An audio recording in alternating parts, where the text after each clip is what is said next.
Tout l'été, je vous emmène découvrir des parcours inspirants d'entrepreneurs, en général des conseillers en images, mais pas que. Aujourd'hui, j'ai d'ailleurs le plaisir d'accueillir Vanina Jérôme. Vanina Jérôme, c'est une coach experte en neurosciences et en énergétique. Et ce qui m'intéresse dans son parcours, c'est justement les leçons que l'on peut en tirer, quelle que soit notre activité. Et donc même si on est dans le conseil en images, vous allez voir que son parcours est très intéressant. Je vous laisse le découvrir. Bonne écoute et on se retrouve tout à l'heure.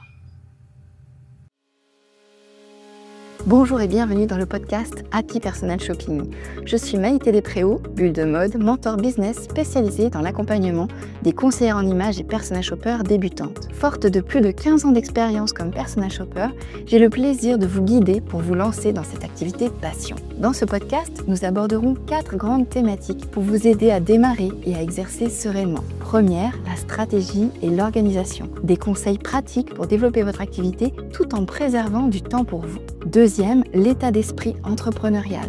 Je vous donnerai les clés indispensables pour bâtir une entreprise solide et durable. Troisième thématique, le savoir-faire métier. Tout ce qu'il faut maîtriser pour asseoir votre expertise et devenir une véritable professionnelle. Et enfin, des inspirations, des idées en matière de business et de style pour nourrir votre créativité, enrichir vos connaissances et mieux accompagner vos clients. Si tout cela vous plaît, alors commençons tout de suite avec l'épisode du jour. Bienvenue à toi Vanina, je suis vraiment ravie de t'accueillir ici. Merci d'avoir accepté mon invitation. Avec grand plaisir, merci à toi. Avec grand plaisir, vraiment.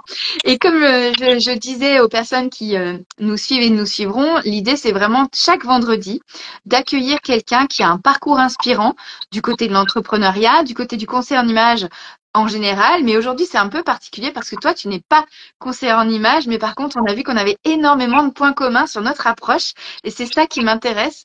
Donc les questions rituelles, c'est toujours la première, c'est est-ce que tu peux te présenter? La seconde, c'est est-ce que tu peux nous parler de ton activité, qu'est-ce que tu fais?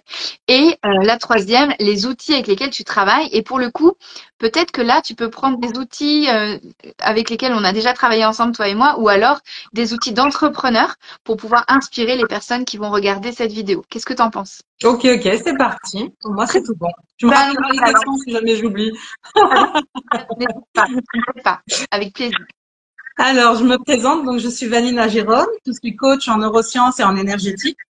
Et j'accompagne les personnes vraiment à entreprendre, à expanser en fait leur être et aussi à expanser leur entreprise. J'accompagne aussi bien les personnes personnelles en fait dans leur vie privée que une personne qui a vraiment envie de créer sa vie du début jusqu'à la fin. Donc moi, qu'est-ce que j'entends par ça? C'est vraiment, en fait, on passe énormément de temps au travail. Hein, nos journées, voilà, sont vraiment dédiées à notre métier. Donc je me suis dit à un moment donné, parce que je vais vous raconter un petit peu d'où je viens, mais là actuellement, je me dis qu'en fin de compte, pour être vraiment heureux dans sa vie, ben, c'est avoir un métier qui nous correspond vraiment. Hein, et c'est donc allier en fait ce métier à nous, à notre vie privée. Et donc justement, j'accompagne les personnes à se reconvertir pour choisir leur métier de cœur. C'est vraiment leur mission d'âme. Hein, on peut appeler ça vraiment une mission. Et puis je les accompagne en fait à expanser leur être pour expanser aussi leur entreprise. Donc pour moi, c'est vraiment une harmonie entre les deux, un équilibre qu'il faut avoir entre les deux, qui est super important pour pouvoir se sentir bien, se sentir aligné à son entreprise et à son métier. Ok, super. Donc là, du coup, tu viens de nous présenter ton activité. Et alors, quel est ton parcours? Comment tu en es arrivé là? Alors moi, j'en suis à ma 3e reconversion professionnelle. Alors j'ai commencé en tant qu'esthéticienne, hydrothérapeute en thalasso. J'ai beaucoup travaillé. En fait, j'ai fait pratiquement toute ma carrière professionnelle sur Monaco parce que j'habite à Nice. Et donc en fait le début ça a été ça à peu près 8 ans. J'ai fait 8 ans voilà en milieu de bien-être, le luxe, les hôtels, les soins, la relaxation, voilà toutes ces choses-là. Et puis à un moment donné de ma vie, ben mon corps m'a dit stop, t'es plus faite pour ça, il faut que tu changes. Et donc en fait j'ai eu de l'eczéma au niveau des mains et des bras et j'ai plus pu exercer mon métier. Donc on va dire par force à l'époque j'avais pris ça comme quelque chose d'injuste, évidemment. Hein. C'est pas forcément facile de se dire, t'as fait toutes tes études dans ce milieu-là, puis aujourd'hui, tu peux plus exercer. Qu'est-ce que tu peux faire, en fait? Donc, quand on se base uniquement sur ses études d'école, en fait, hein, sur ses diplômes, sur tout ce qu'on a fait au collège, au lycée, etc., eh bien, on est complètement désorienté. En tout cas, c'est comme ça que moi je l'ai vécu. Je ne savais pas quoi faire d'autre. Et puis, dans mon être intérieur, je sentais que j'avais besoin d'accompagner plus les personnes, non pas que dans la relaxation, mais plus vers une guérison. Donc, c'était flou à l'époque, hein, pour moi. C'était juste une envie de mon être profond d'amener vraiment de la guérison aux personnes. Et donc, de là, je me suis reconvertie en fait dans le milieu hospitalier. Donc, j'ai été soignante pendant 15 ans, où là, ben, j'ai beaucoup aimé se prendre soin de la personne, donc la guérison, mais à la fois aussi accompagner, savoir accompagner de l'autre côté. Hein. J'ai fait aussi bien des personnes qui devaient partir de cette terre, et puis d'autres personnes qui allaient vers la guérison. Et donc, ça a été une très très belle expérience. Et puis, à un moment donné de ma vie, eh bien, le métro boulot dodo s'est installé. Hein, j'ai eu 2 enfants entre-temps. Et je me suis dit à un moment donné, il faut vraiment que je remette du sens dans ma vie. J'en avais un petit peu marre de faire toujours pareil, maison, travail, travail, maison. T'as ta deuxième journée en fin de journée qui arrive avec la famille. J'étais un petit peu exténuée et je me suis dit, c'est pas possible, il y a autre chose qui doit exister. Et en fait, je me suis reprise en main, je me suis remise en question. Et je me suis dit, ben, peut-être que c'est mon métier que je dois changer aussi, parce que ça, il m'animait plus, en fait. J'avais plus trop de sens à le faire, même si j'ai toujours beaucoup aimé l'approche avec mes patients, mais par rapport aux valeurs de là où je travaillais, par rapport à mes besoins personnels. Déjà, moi, j'avais besoin de temps pour mes enfants, j'avais besoin de temps pour moi. Je sentais que mon corps allait me lâcher, en fait, encore une fois. Et donc, j'ai préféré faire un stop et me remettre en question. Et de là, alors faire un stop, c'est quoi? C'est vraiment avoir conscience de qui l'on est, quels sont nos besoins, vers quoi je tends, qu'est-ce que j'ai envie de réaliser dans ma vie réellement, et plus être dans ce métro boulot dodo tous les jours à faire la même chose. C'est routinier, t'es en perte de sens, t'es en perte d'énergie. Non, en fait, on est venu sur Terre pour vraiment faire quelque chose d'intéressant pour soi et pour les autres, pour contribuer aussi aux autres. Donc, qu'est-ce que je peux faire? Et là, donc, avec une introspection, j'ai vraiment travaillé sur moi, sur mon être. Et à un moment donné, le métier de coach m'est apparu vraiment comme une évidence. Donc, évidemment, je me suis fait accompagner, j'ai pas fait ça toute seule. Mais ma coach, à l'époque, donc il y a 7 ans en arrière, elle m'a dit, mais Vanina, tu es faite pour accompagner les personnes vraiment dans leur être, dans leur intériorité. Et donc, au fur et à mesure, j'ai cheminé. Et puis, voilà que j'ai ouvert mon entreprise depuis 2 ans. Et voilà, je vis de mon activité, donc aussi bien pour accompagner justement les personnes dans leur être que aussi dans la création d'entreprise. Puisque quand moi j'ai vu que je suis devenue entrepreneur, je me suis dit waouh, c'est vraiment ça que je veux faire. En fait, l'idée, c'est de se dire je vais pas au travail et je reviens après dans ma vie de famille. C'est plutôt comment inclure sa vie de famille, son métier qui n'est plus vraiment un travail puisque je suis passionnée par ce que je fais. Donc tous les jours, en fait, quand je me lève, je me dis pas vite, vite, il faut que je me dépêche, amener les enfants à l'école, stresser tout ça avec des rendez-vous ou partir loin travailler. Moi, je travaille de la maison, donc j'ai mon bureau à la maison. J'adore ça. Je me réveille, je prends mon temps pour discuter avec les enfants le matin. J'ai le temps de les voir parce que quand je travaillais à l'hôpital, je n'avais pas le temps de voir mes enfants ni le matin ni le soir. Donc depuis ces 2 ans, en fait, ça a vraiment changé ma vie. Je prends le temps pour vraiment profiter des miens. Et puis ensuite, j'ai pas beaucoup de trajets à faire. Je travaille depuis chez moi puisque j'accompagne en fait les personnes en distanciel et parfois en présentiel. Je suis en train de développer le présentiel en ce moment, mais ça fait 2 ans que j'accompagne vraiment en vidéo. Et de ce fait, je peux accompagner vraiment toutes les personnes à travers le monde. Et c'est ça qui est vraiment intéressant avec la visio, c'est que tu n'as pas de barrière à avoir, par exemple, un cabinet dans une ville. Et en tout cas, moi, c'était ma façon de voir les choses. J'avais envie vraiment de dispatcher mon message à travers le monde pour que les personnes soient vraiment heureuses. Voilà, il n'y a pas de barrière en fait, parce que si j'ai un cabinet, j'accompagne uniquement les personnes de mon entourage, de ma ville, et je voulais expanser vraiment ce message beaucoup plus loin. Donc voilà un petit peu l'idée de mon entreprise, harmoniser sa vie privée avec sa vie professionnelle.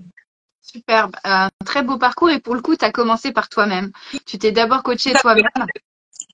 Ouais. Et si je peux rajouter quelque chose par rapport à ça, je vois la différence entre commencer par soi-même, à s'introspecter pour vraiment savoir qu'est-ce qu'on désire vivre dans la vie, plutôt que les personnes qui, il n'y a pas de comparaison à faire, c'est juste une constatation vraiment consciente de ce que je suis en train de dire, c'est que quand on crée son entreprise, mais qu'on n'a pas encore fait de travail introspectif, qu'on n'a pas encore vraiment la conscience de vers quoi je vais, qu'est-ce que je suis capable de faire aujourd'hui et vers quoi j'ai vraiment envie de tendre, eh bien, en fin de compte, on a beaucoup de barrières qui arrivent parce qu'on découvre les choses au fur et à mesure.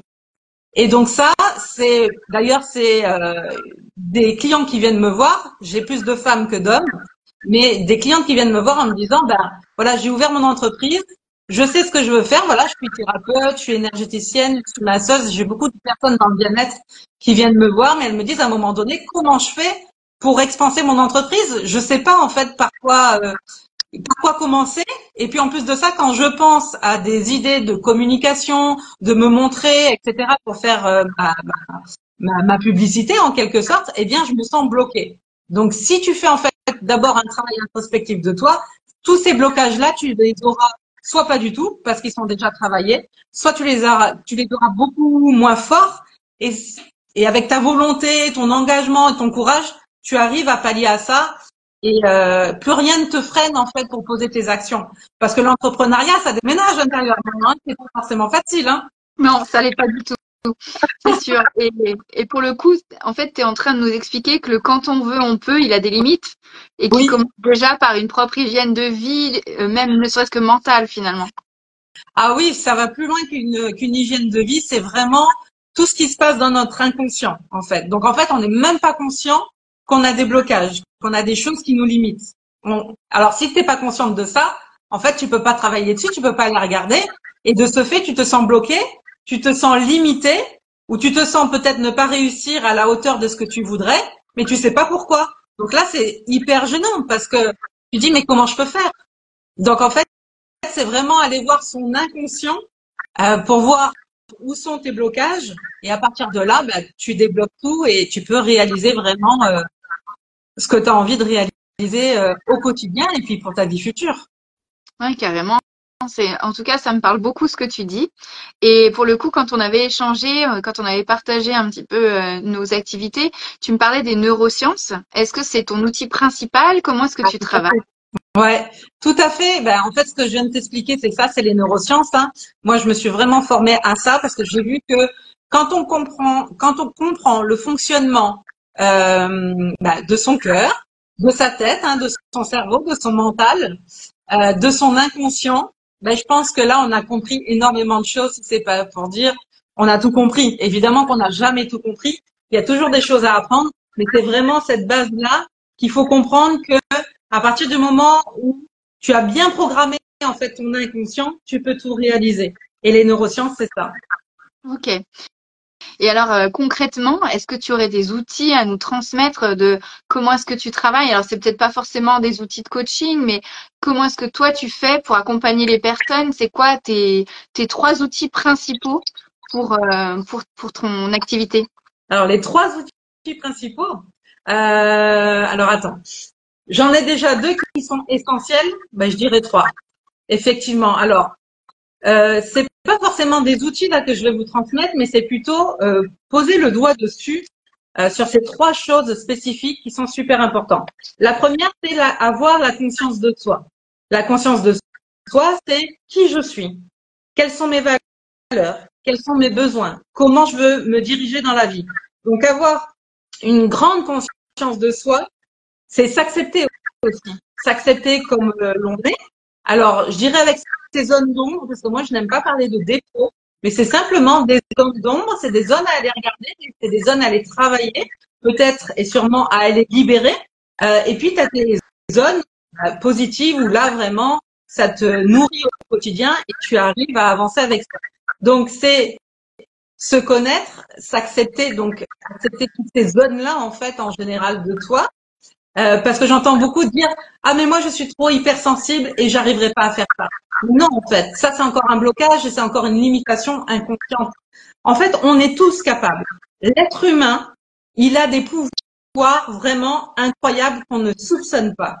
Et moi, je les ai découverts en faisant, parce que j'ai repris mes études. Entre-temps, j'ai pas été dans le détail. Et bien sûr, j'ai repris des études quand je suis rentrée dans l'Institut des neurosciences de Paris. Et là, j'ai découvert des trucs incroyables. Je me suis dit, mais on est tous des super humains en fait, mais on n'en a pas conscience. Donc, premier outil, première identité spécifique à aller regarder, c'est vraiment cette conscience de soi là. Ensuite, c'est apprendre à gérer ses émotions. Alors, gérer ses émotions, ça ne veut pas dire les bloquer. Quand je parle de gérer, ça veut dire les analyser. Donc, c'est d'abord accueillir l'émotion qui est là, la regarder, aller comprendre en fait quel est le message, parce qu'une émotion est toujours là pour apporter un message, tout le temps. Donc, c'est aller regarder quel est ce message-là, aller le comprendre, et ensuite, une fois que tu as cheminé là-dessus, évidemment, ça se fait pas en 2 secondes comme je suis en train de l'expliquer, mais l'idée, c'est ça, le cheminement, c'est ça, c'est aller comprendre cette émotion-là, regarder ce qu'elle veut dire, et à ce moment-là, une fois que tu l'as écoutée, elle se disperse. Donc, deuxième identité à regarder, c'est comment apprendre à gérer ses émotions. Et la troisième identité à aller regarder, je dirais, c'est les croyances limitantes. Moi, j'ai découvert, il y a 7 ans en arrière, qu'on avait des croyances limitantes. Jusqu'à mes 30 ans, à peu près, je ne savais pas qu'on avait des croyances limitantes. Je sais pas pourquoi, tu me diras tout à l'heure, mais vraiment, quand j'ai découvert ça, je me suis dit, mais si on a des croyances limitantes, alors, ça veut dire qu'une fois qu'on les a switchées, qu'on les a vraiment enlevées, qu'on les a déracinées, il n'y a plus rien qui nous limite. Et ça, je l'ai vraiment approfondi avec les neurosciences. C'est ce que je travaille avec mes clients également. Et donc, en fait, le tout est possible. Si vous voulez, en fait, le cerveau, si tu veux, le cerveau, c'est, tu as ton inconscient qui prend une très, très grande partie de toi, de ton cerveau, et tu as le conscient. Si ton programme, c'est comme un ordinateur. Si ton programme dans l'inconscient, il est basé sur une réalité spécifique, eh bien, ton inconscient, quand ton conscient va réaliser ou va vivre des choses, par exemple, il va vivre un deuil, ton conscient, il va vivre une perte d'emploi, un divorce, des disputes. Il va y avoir plein d'inconfort comme ça dans ton conscient. En fait, l'inconscient va dire, ah ben tiens, tu vis un deuil, tu dois réagir comme ça. T'es programmé pour ça. Tu vis une séparation, tu dois réagir de telle manière. Et donc, ça veut dire que si ton inconscient, il a un programme aujourd'hui qui ne te convient pas, parce qu'en fin de compte, le programme de ton inconscient, c'est la vie que tu as aujourd'hui. Si aujourd'hui, la vie que tu as ne te convient pas sur plein d'aspects, ça veut dire qu'il faut que tu ailles revoir la programmation de ton inconscient. Et à partir de là, en fait, si tu veux, pour faire simple, moi, je change les disques durs de l'inconscient. Donc, dis-moi vers quoi tu veux, qu'est-ce que tu veux réaliser dans ta vie, comment tu veux te sentir, quelle est vraiment ta situation idéale. Eh bien, on va aller reprogrammer cet inconscient pour mettre le bon programme pour toi, pour qu'ensuite ton inconscient passe le message au conscient de comment aujourd'hui tu dois réagir. Comment aujourd'hui tu dois poser les actions pour avoir la vie que tu rêves. Et après, du coup, c'est une réaction en chaîne, pardon. Exactement, c'est vraiment ça. Ok, et donc ça a un impact sur la gestion des émotions, forcément, et donc ça a un impact sur la connaissance et la conscience de soi. Tout à fait. Ok, super, trop bien. Et concrètement, est-ce que tu fais des exercices? Est-ce que tu questionnes? Qu'est-ce que tu mets en œuvre? Ouais, alors concrètement, évidemment qu'il y a des exercices d'introspection. Il y a des questions, mais alors les questions, c'est pas juste comment tu vas et je vais bien la réponse, tu vois. On va vraiment plus loin que ça. C'est comment tu te sens quand tu as vécu cette situation-là. Qu'est-ce que tu as ressenti? À quoi ça t'a fait rappeler en fait? Qu'est-ce que ça t'a fait rappeler en fait peut-être de ton enfance, de ta vie d'avant? Pourquoi tu as réagi comme ça? Comment tu aurais pu réagir autrement? Il y a vraiment un questionnement qui est très spécifique et très pointu pour permettre en fait à mes clients d'aller trouver par eux-mêmes leurs réponses. Parce que moi, je ne suis pas là pour les conseiller à leur dire ben, t'aurais dû faire ci ou t'aurais dû faire ça ou t'aurais dû réagir de cette façon-là. Pas du tout. C'est plutôt, moi, je leur pose la question d'une certaine manière que eux-mêmes, en fait, ils arrivent à dire ah oui, j'aurais dû réagir comme ça. C'est vrai que si la prochaine fois il m'arrive une situation pareille, je saurais comment réagir comme il se doit aujourd'hui lui, en fait, comme j'ai envie que mon être réagisse.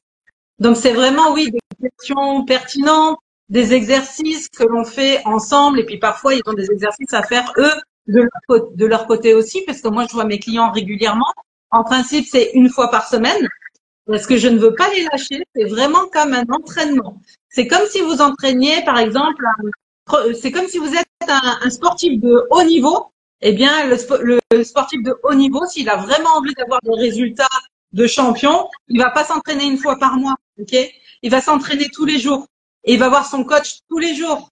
Ou il va le voir peut-être tous les 2-3 jours. Mais le coach est toujours là derrière lui. Moi, je fais ce travail-là d'être toujours derrière toi pour te faire avancer, pour te garder en énergie, pour t'encourager, pour te soutenir, pour t'apporter des clés si tu as besoin à ce moment-là. Donc, c'est vraiment, je crée en fait avec mes clients vraiment une symbiose, une harmonie pour ne pas les lâcher. Mais après, voilà, moi je donne tout ce que j'ai en termes de technique, en termes d'encouragement, de soutien, de tout ça. Mais eux, c'est à eux par contre de faire le travail de cheminement. Moi, je suis pas dans leur être à remettre bien les émotions et enlever les croyances avec mon balai. Non, non, pas du tout. Hein. C'est vraiment à eux de faire le travail. Mais ensemble, on arrive vraiment à avoir des résultats extraordinaires. Ok. Et alors du coup, moi j'ai une question qui me vient et que moi je vis aussi, que je vivais beaucoup dans mon quotidien de personnel shopper, c'est quand tu as autant d'expériences qui sont partagées avec toi, parfois pas forcément des expériences agréables, parce que les personnes qui viennent te voir, c'est qu'elles ont des croyances limitantes et des soucis potentiellement qui peuvent être graves. Comment est-ce que tu fais pour te protéger? Alors ça, en fait, il y a quand même une distance entre leurs histoires et la mienne, dans le sens où je ne prends pas leurs émotions, ni leurs croyances, ni leurs problématiques du moment, tout simplement parce que je comprends leur histoire de vie. Et à partir du moment où tu comprends en fait pourquoi ils vivent ça, c'est pas ton histoire tout simplement. C'est un peu comme si, même si j'ai beaucoup d'empathie envers eux et je suis vraiment très présente pour eux, c'est un peu comme si je regardais un film. Donc, quand on regarde un film, évidemment, on est impacté. On peut avoir la larme à l'œil. Hein, ça m'arrive de pleurer avec mes clients, bien sûr, parce que c'est touchant. Mais en aucun cas, c'est ma vie. Ça reste leur vie.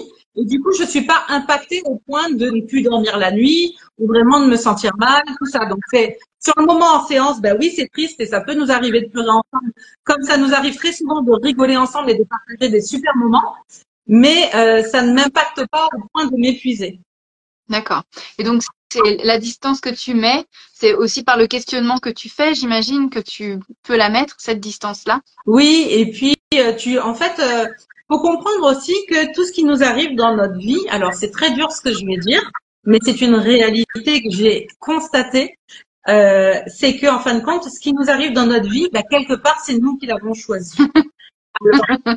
Évidemment, ça ne fait pas plaisir quand il y a des choses tragiques qui arrivent, hein, on est d'accord. Et les problèmes techniques non plus. Instagram, c'est pas nous qui l'avons choisi au début.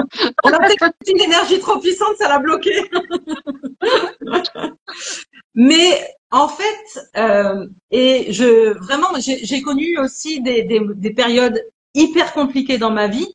Donc je suis consciente de ce que je dis parce qu'à l'époque, quand j'étais à un moment donné, j'ai fait une dépression dans ma vie et vraiment tout était en noir chez moi.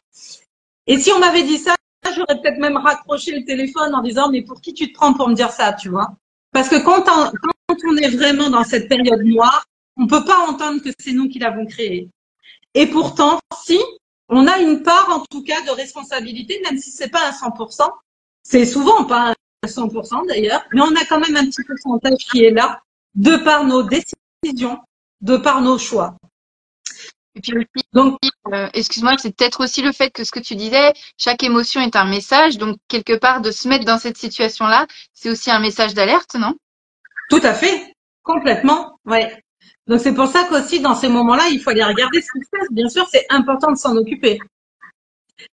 Mais quand on comprend que chaque personne est vraiment décisionnaire de sa vie, sur beaucoup de plans, sur énormément de plans, eh bien, à nous de prendre nos responsabilités, à nous de bien choisir. Et ça s'apprend encore une fois de choisir.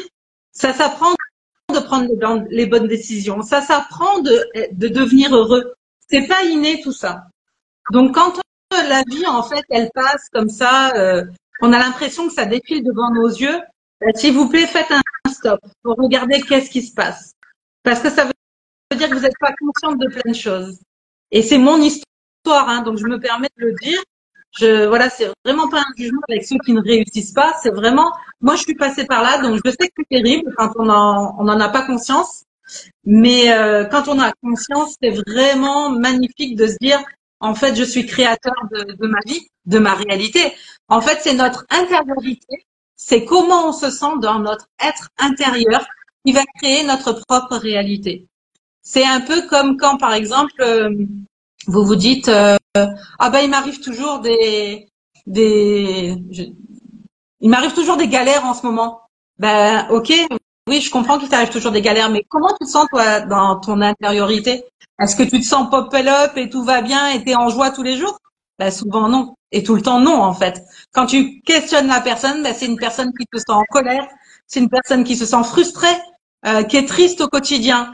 Et bien sûr que dans son intériorité, comme c'est comme ça, eh bien à l'extérieur de lui, il apporte ben, cette colère, cette tristesse, des choses inconfortables à vivre.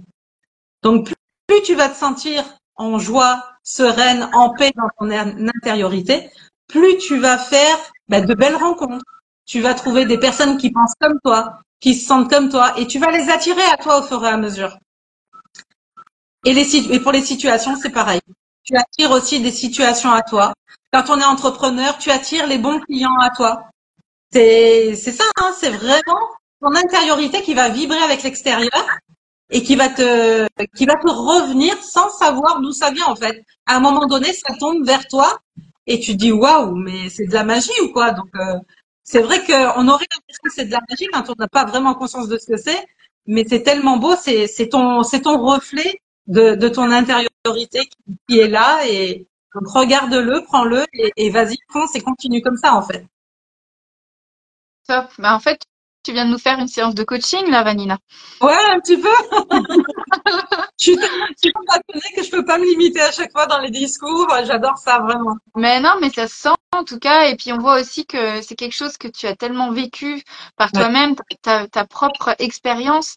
Le fait que tu aies changé 3 fois de métier, c'est aussi quelque chose qui montre bah, ce que tu dis, le fil rouge de ta vie, finalement, il était là. T'as pas pu le voir tout de suite au premier coup d'œil. Ouais, Tu as eu besoin de 2 autres expériences avant d'y arriver. c'est ça. Moi, je vois surtout un message d'optimisme et de quelque part pour toutes les personnes qui suivent ce live et qui voient le replay et qui se disent j'aime pas ma vie, j'en ai marre de ma vie, je rêve de faire autre chose, ben en soi tout est possible comme tu le disais et c'est pas seulement une question de volonté, c'est aussi une question de d'aménagement si j'ai bien compris ce que tu disais de qui tu es à l'intérieur en fait.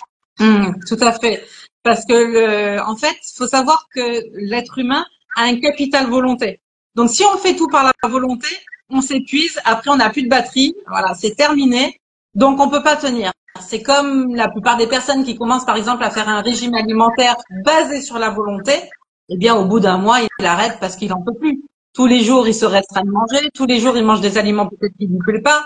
Donc, c'est tout le temps la volonté d'essayer de bien faire, mais ça ne fonctionne pas. Faut vraiment, voilà, si tu entreprends un régime alimentaire, c'est manger des aliments qui te plaisent, évidemment, en conscience, encore une fois. Si tu poses la conscience sur ces aliments-là, ils te font du bien pour ton corps, ils te mettent en énergie.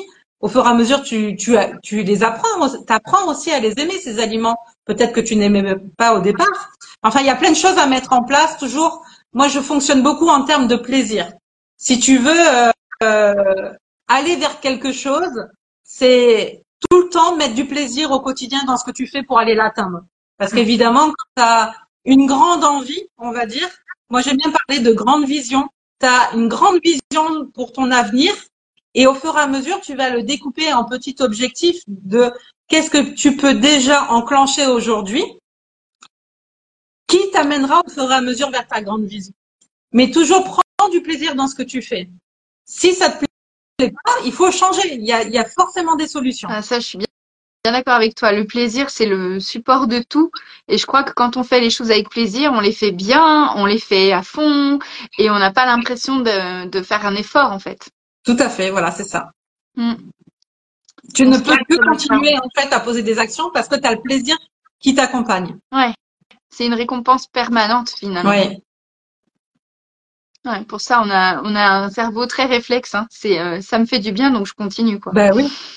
Le plaisir avant tout, Ah, dans tout ce qu'on fait. bah, En c'est clair. cuisine, prendre du plaisir à cuisiner. Moi, je prends même du plaisir à faire mes courses, alors qu'à un moment donné, franchement, je trouvais ça galère. Mais non, aujourd'hui, je prends du plaisir à faire mes courses parce que je sais que c'est quoi la suite en fait. Je vais prendre du plaisir à cuisiner. En plus, moi, j'aime bien cuisiner, donc c'est pas trop compliqué pour moi.